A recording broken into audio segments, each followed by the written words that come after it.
Well, oh my word, what is happening? We are just in incredible times, aren't we? And I know we normally do an update every month, but obviously because of the situation that we're in right now, that the globe is in right now, we thought we'd do a quick sort of mid-month update. And it's so interesting where we've come from. We've been in a situation pretty much for the last 5 years where we don't know how we're going to get through. And every time we've turned and believed in God and trusted Him. And, last night I was praying, Lord, give me faith, give me faith.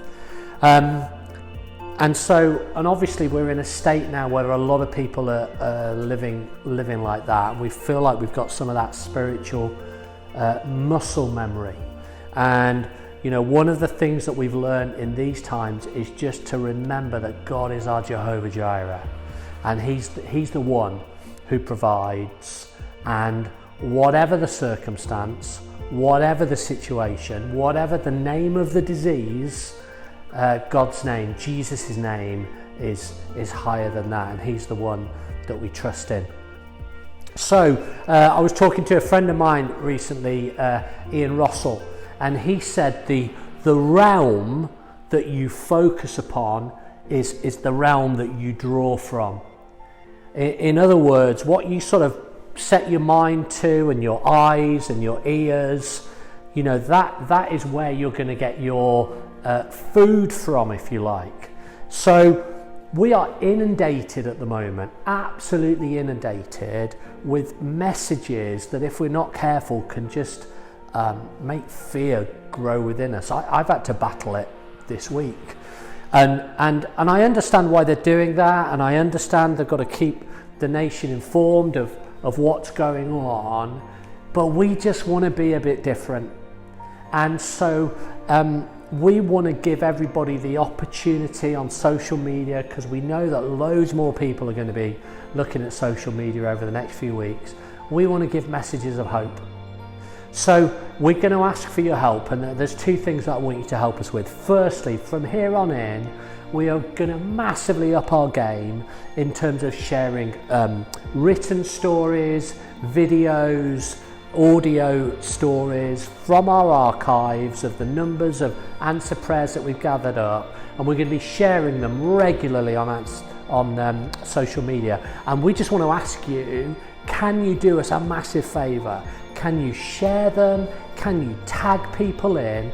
Let's get messages of hope out there into social media. Let's get messages of life out there. This is our moment, church. Come on, let's do it. Let's show that even in the darkest of darkest hours, that God is light, that His truth remains. And we just want to encourage people that there is hope, and Jesus is our hope. So please share those stories. The second thing is, we need your stories. And we have loads of people following us, and loads of people have donated, but we need your stories, you little tinkers. Come on, you haven't got the cinema to go to or the football to watch, and right, you can Netflix and have a little binge on that, but listen, why not over the next 3 weeks commit yourself and your family to sharing some stories with Answer Prayer, so that we can then share those out to thousands and upon thousands. I think our reach at the moment is something like 50 to 60,000 people per week are reading our stories. That's going to have a massive impact, and that's only going to grow. So come on, share your stories. In the link underneath this post, you'll see the link where you can post your story, and we'll have it on the wall of Answer Prayer. So come on, you can do it, we can do it. We have to, at this time, we are called for such a time as this to declare the goodness of God to our nation. And that brings me to my last point. For those who followed the journey of the Wall of Answer Prayer, 16 years ago we had the vision, and then the last 5 years we've been working on it really hard, and you know what it's been like. It's been up and down, it's been a roller coaster, it's been a thrill 1 minute and what's going on the next. And the way I look at it is this: God knew the moment that he gave the vision, the moment that he gave the green light, he knew what was coming down the road. And so weirdly, and I was talking to a BBC reporter today, and she said, "You're the first person I've heard who's positive at the moment." Weirdly, I'm sort of excited. I know that there's some grave things going on, and we need to pray for those families and all the ramifications, not just of the flu, but all the other challenges that are associated with that. But I think this is a great opportunity for us as a church to show who we really are, not just by our prayers, not just by our stories, but by our actions. And I trust that in this period,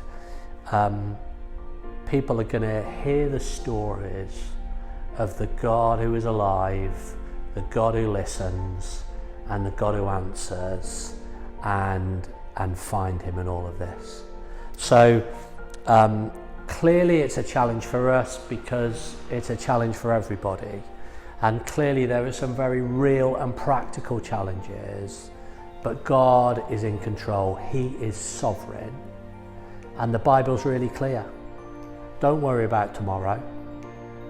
Today has enough worries of its own, but seek first the kingdom, and all the things you need will be added unto you. That's the scripture, Matthew 6:33.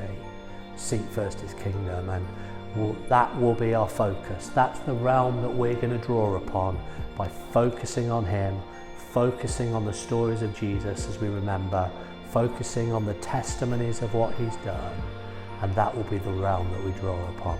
We'll be in touch in the next 2 weeks. We have a massive day coming up at the beginning of April, where we're hoping to get our planning decision, and we will keep you posted. Thank you. Bye-bye.